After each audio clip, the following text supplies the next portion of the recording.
경제적 자유를 추구하는 여러분들과 함께 금융재테크 정보를 공유하는 종합자산관리 채널 머니몽TV에 오신 것을 환영합니다. 금융재테크 머니몽TV입니다. 근본 영상은 올 한 해 월배당 ETF에 많은 분들의 관심이 높습니다. 이런 상황에서 연 17%의 높은 분배금을 지급하는 월배당 ETF 커버드콜 전략을 활용하는 코덱스 200 타겟 위클리 커버드콜과 그리고 라이즈 200 위클리 커버드콜 12월 분배금과 수익률을 한번 점검해 보고요. 그리고 이 두 월배당 ETF는 2025년 그 모 얼마 전에 경제신문사에서 발표한 최고의 인컴 수익을 자랑한 월배당 ETF 베스트 5에 선정되기도 했습니다. 그 이유가 뭔지, 어떤 장점과 단점이 있는지를 한번 알아보고, 그리고 이 ETF의 가장 큰 장점인 금소세, 건보료 비과세 효과가 앞으로도 계속될지, 혹시 바뀌는 건 없는지, 여기에 대한 내용과 그리고 분배금은 계속하고 성장하고 있는지 한번 알아보는 영상으로 진행하도록 하겠습니다. 자, 월배당 커버드콜 ETF 기초자산 코스피 200 지수입니다. 올 한 해 여러분들 월배당 ETF에 관심 있는 분들의 가장 또 사랑을 많이 받았고요. 또 대표적인 ETF의 두 가지 코덱스 200 타겟 위클리 커버드콜 같은 경우는 작년 12월에 상장돼서 이제 1년이 됐는데 어땠습니까? 무려 그 시가총액이 1조 8천억 넘버원 1위를 차지했습니다. 그리고 라이즈 200 위클리 커버드콜도 작년 3월에 그 상장이 됐죠. 이제 1년이 좀 넘었는데 역시 양호한 흐름을 보이고 있고, 특히 설정액 같은 경우도 약 8천억 이상 지금 들어오고 있는 상태입니다. 연간 분배율은 지금 17%, 그리고 16%, 이번 달 같은 경우도 1.46%, 1.5% 상당히 높은 분배금이 지금 지급되고 있는 것을 보실 수가 있고요. 기초자산은 당연히 코스피 200 지수면서 그리고 타겟 전략을 쓰고 있죠. 코덱스 같은 경우는 이제 타겟 아시겠죠? 연 17% 분배율을 달성하는 것을 1차 목표로 하기 때문에 일주일짜리 만기 콜옵션 매도는 위클리 옵션 전략을 한 30% 정도 플러스 알파로 맞춰서 목표 분배율을 항상 맞춥니다. 그러다 보면 상승 참여율은 ETF에 한 70% 이상은 나올 수 있도록, 즉 수익과 그 어떤 인컴을 함께 가져가는 전략을 쓰고 있고요. 배당 수익에 옵션 수익을 더해서 한 17% 정도 맞추고 있다, 이렇게 보실 수가 있습니다. 분배금 지급 기준일이 15일인 월중 배당이고요. 총 보수는 0.39%입니다. 라이즈 200 같은 경우는 조금 다르죠. 요거는 이제 가장 핵심이 높은 옵션 프리미엄을 목표로 하다 보니까 이번 달에도 사실 코덱스보다는 1.5%더 높은 걸 보실 수가 있죠. 그래서 콜옵션 매도 비중이 높습니다. 아주 액티브하게 유연하게 적용돼요. 그래서 통상 최소 60%에서 많게는 최대 100%까지 콜옵션 매도를 하다 보니까 프리미엄은 높은데 문제는 뭡니까?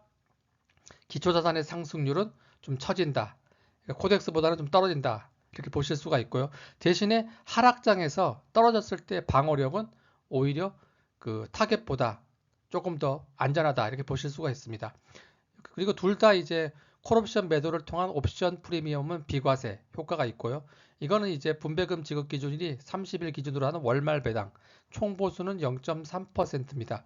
자, 그러면 이 두 ETF에 많은 분들이 관심이 많으신데 최근 6개월 수익률 한번 볼까요? 코스피 200 지수가 45.8%, 아주 좋은 흐름을 보였습니다. 그러면 커버드콜 ETF는 어느 정도 쫓아갔을까요? 코덱스 같은 경우가 36.2%, ETF 수익률과 6개월 동안의 분배금 지급, 분배금 배당, 분배금 재투자가 합산된 수익률이고요.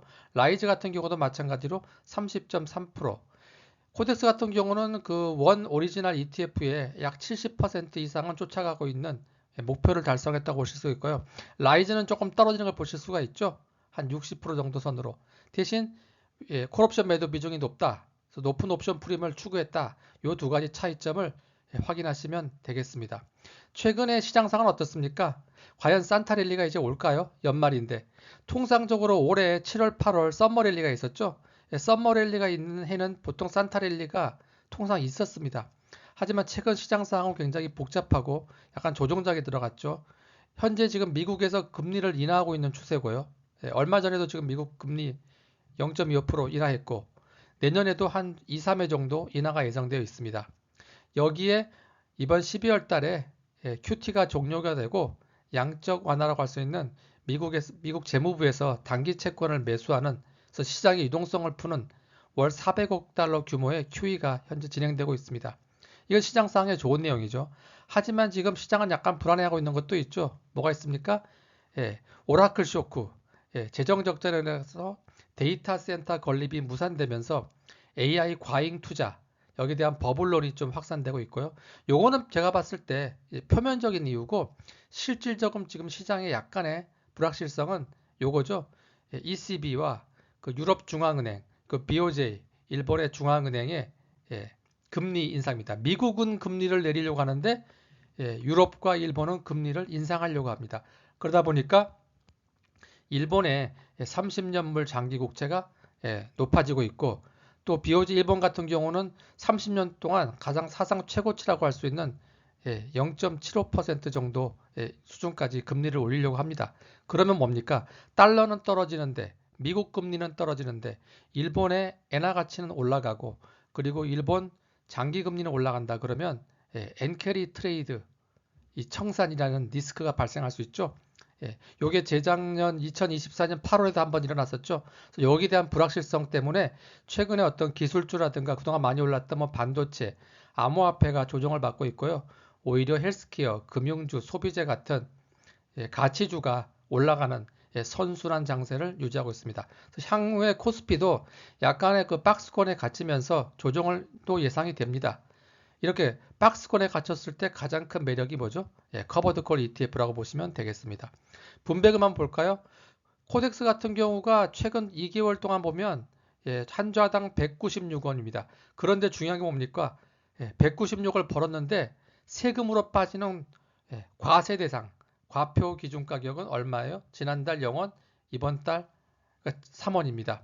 라이즈 같은 경우도 한 자당 160 일정한데 세금으로 내는 과표 기준 가격은 좌당 160원 벌었는데 3원, 5원 정도만 세금으로 내기 때문에 거의 95% 이상 비과세 효과를 누리고 있다. 비과세라는 것은 결국은 내 주머니에 들어오는 수익률이 높아진다는 걸 보실 수가 있죠. 자, 코덱스 같은 경우는 가장 큰 메리트가 말씀드렸지만 타겟 전략을 쓰면서 상승장에서의 기초자산 상승률이 높은 걸 보실 수가 있습니다. 하지만 하락장에서는 많이 빠지겠죠. 라이즈 같은 경우는 옵션 프리미엄이 높다 보니까 상승장, 기초자산 상승률은 좀 떨어지지만 오히려 조정을 받았을 때 방어력은 좋아질 수 있습니다.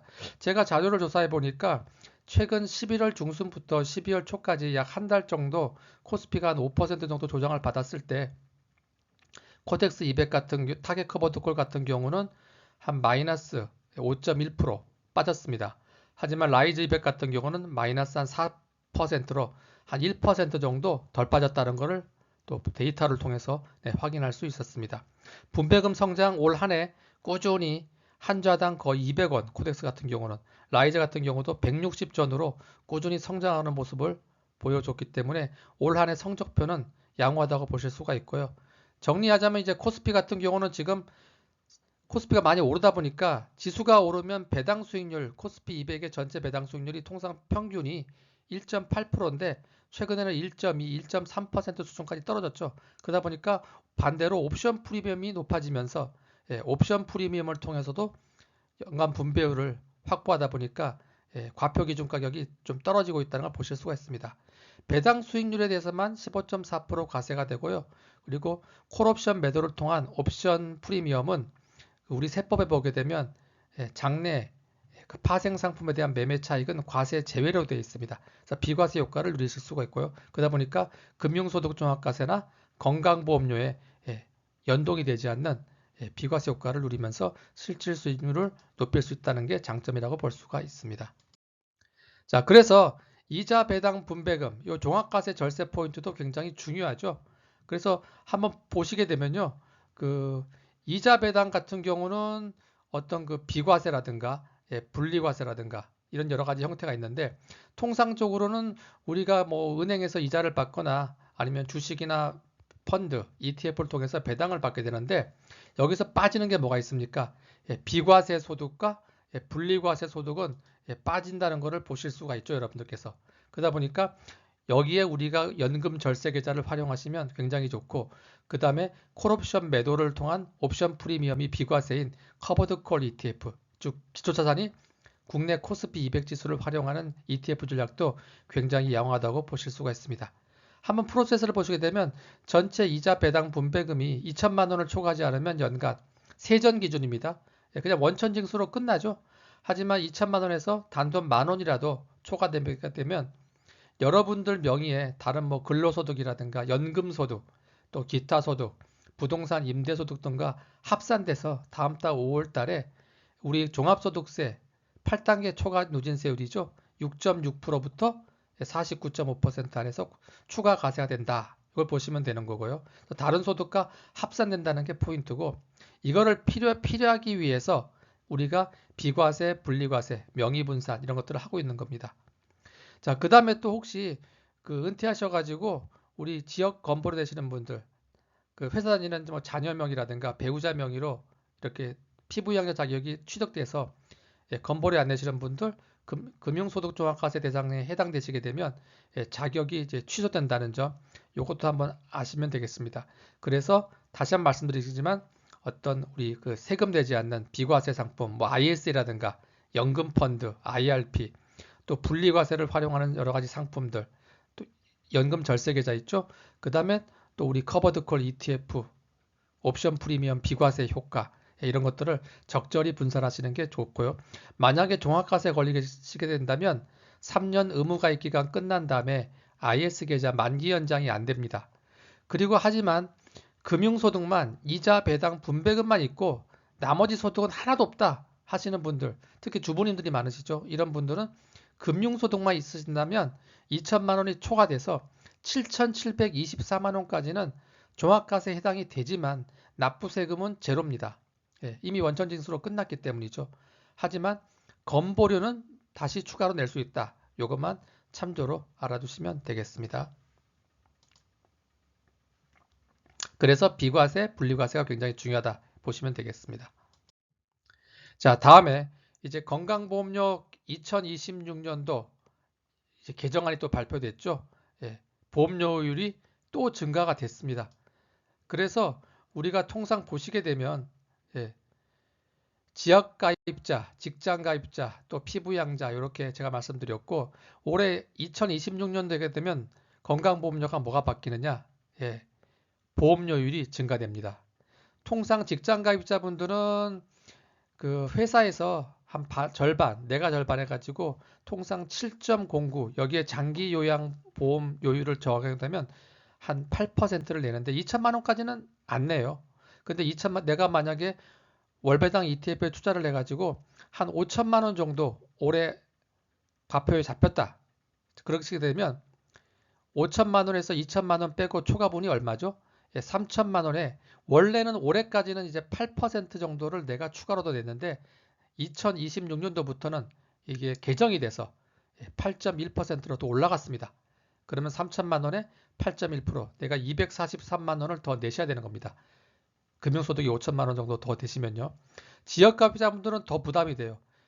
이자 배당 분배금으로 받은 게 5천만 원 정도가 되시게 되면 직장가입자분들은 2천만 원 초과분 3천만 원에 대해서 과표가 잡혀가지고 세율을 적용됐는데, 지역가입자분들은 5천만 원 전체 금액에 이제 바뀐 세율 8.1%를 적용해서 405만 원을 다시 추가 건강보험료로 연간 납부를 하셔야 됩니다.